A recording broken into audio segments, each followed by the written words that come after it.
I've used an AGM Sidewinder thermal camera for bird watching for 6 months now, and to put it short, using that has been a game changer for my hobby. But there are also surprises you need to be aware of before you buy a thermal camera as a bird watcher. So let's start from the pros. The absolute best way and the most obvious way to use thermal camera in bird watching is to find those camouflaged birds from fields and trees. For instance, take a look at this image. How many birds do you see there? If you asked me, I would say not many. Now let's turn on the thermal camera at the same spot and let's count again. How many birds do you see now? That is quite a few. I mean, isn't that incredible? Those would have been very hard for me to spot without using my thermal camera. So based on my use, I can truly confirm that if you're using the right type of thermal camera, it can easily spot your birds that you wouldn't be able to see otherwise. Then as the next positive surprise was that these thermal cameras work just as well during the daytime as they do during the nighttime. I have to admit that I didn't really even think about this before buying one. I automatically thought that this would be for nighttime use only. Just an example, here's an image that I took with my thermal camera during daytime, and here's an image that I took during the nighttime. As you can see, there's basically no difference. In fact, these days I'm actually using my thermal camera more during the daytime than I use it during the nighttime. However, one thing to keep in mind is that if the daytime temperature is high and if the sun is shining, there might be other odd objects in the image that will basically mess up the view, and you will see hot objects everywhere, not just the birds or animals. So depending on where you live, this might be a bit of a hassle for you. Then the next positive surprise was that these best models tend to see very far. So when I bought my first thermal camera, I didn't really have any expectations as to where I could see with those. I didn't really know if the thermal camera could see the birds from only at a couple of 100 feet or if it could see those from miles away. On the screen you will now see some images associated with distances to the objects that I have captured using the thermal camera.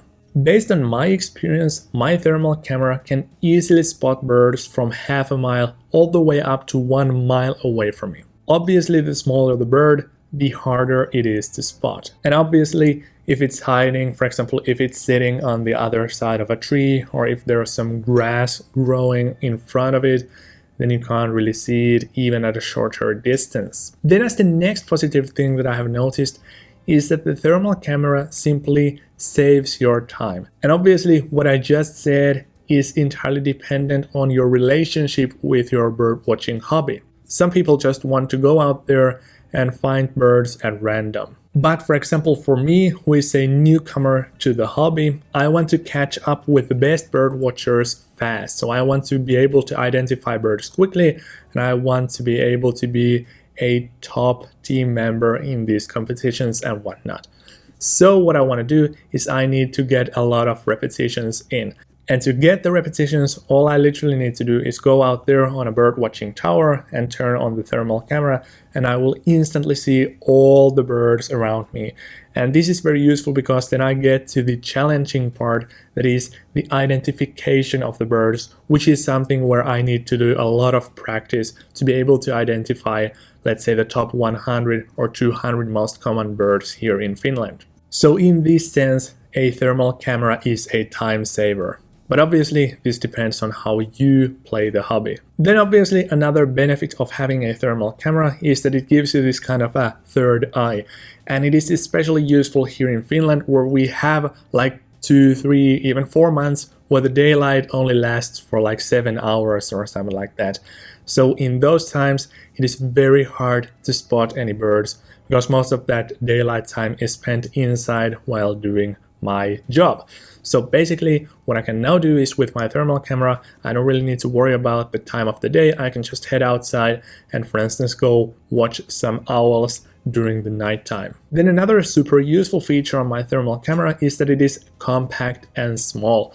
So even though I'm using one of the better models out there, it is still only like 1.5 pounds in weight, and you can't almost really even tell when it's hanging from your wrist. And then before we move on to the cons of having a thermal camera, one last super useful thing was that The thermal camera has all these cool built-in features and capabilities that you might not be aware of. For instance, on my AGM Sidewinder, there is a built-in network function which allows me to connect my thermal camera with my mobile device so that I can actually control everything that I would normally need to control with the on-device controls by using my mobile phone. And I can also watch through the thermal camera using my mobile phone. Also, you get to tweak all these brightness settings, contrast settings, you can do some zoom ins and zoom outs, and more importantly, you can choose between these thermal palettes.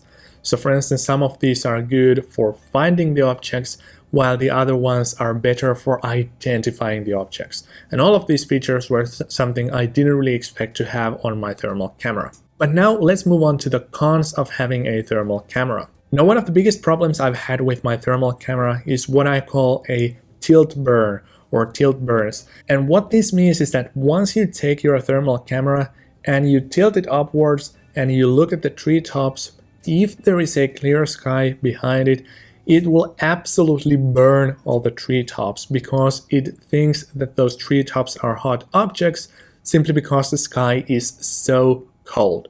So even if the treetops are frozen or, for example, full of snow like we sometimes have here in Finland, those will still shine as if they were super hot compared to the sky.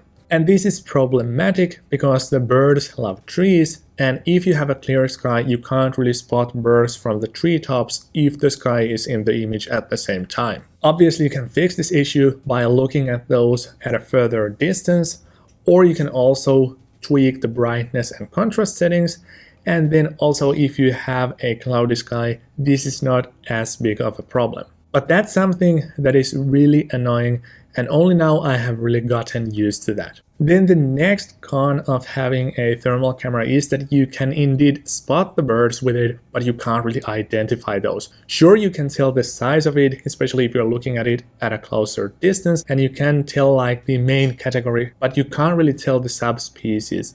So it can be very tricky to identify birds unless you're actually able to see those. And that's also one of the reasons why I'm mainly using my thermal camera during daytime, because I can use it to spot the bird, and then I can use my binoculars to identify it. And also, despite there is a zooming function, it's usually not that useful simply because it's only making the image larger, but it's not adding any detail to it. So it's just as useful to spot the bird with, for example, the default zoom than it is to do it with the 10x zoom. Then one super annoying thing is the fact that you have all these other heat sources. So the ground might be heated up unevenly, and that might be showing up as white spots in the thermal view. You might have cars, people, you might have chimneys. All of those things will confuse you. Once I even thought that I had spotted an owl, even though it was the full moon that was shining through the treetops. So that's where you need a lot of practice. And this can be an even bigger issue if you live in a place where the sun shines a lot and warms up the ground, because then you might have rocks and all these other objects that are just as warm or even warmer than the animals or birds. And the next annoying feature is actually psychological. So your brain will trick you to think that there is a bird that your goal is to see. So for instance, if you go out there and you try to spot owls during nighttime, all the heat sources all of a sudden will start to look like owls. And that is very hard because usually those are still either some other animals or some common birds in your area, but because you think that you're seeing an owl, it starts to feel like you're seeing an owl. To battle this, just keep the odds in mind. Then another thing to keep in mind is that not all birds are visible to thermal cameras. This is because their feathers are protecting the heat from escaping the system, and they will only reflect the cold heat signatures from the surrounding. For instance, the other day I saw some swans that are purely white, and even though I would clearly see those by naked eye, I couldn't really see those with my thermal camera simply because they are reflecting only cold heat signatures. Then when it comes to using a thermal camera, there is kind of a learning curve. First and foremost, it takes a while for you to be able to differentiate birds from other heat signatures or animals. Also, as I hinted before, The most common bird will look entirely different in a thermal view. So that's also something that will take some practice. Lastly, it is a good idea to learn how to use these basic on-device controls so that you can, for instance, adjust the brightness, contrast, and these different heat palettes. And then as the last con that I'm listing in this video, we have the fact that the cheap models are usually not worth it. So for instance, my AGM Sidewinder that I use right now costs about $3,000. As a comparison, I have another device that is 4 times cheaper, that is the AGM Tapan model, and that is so much worse than the Sidewinder. So with the Tapan, I can only spot birds from like a couple of 100 feet away at most, and I have no idea if I'm watching a bird or an animal or an artificial heat source. When it comes to identifying birds, there is no hope with a cheaper model, while with these more expensive models you have at least some idea of what you're looking at.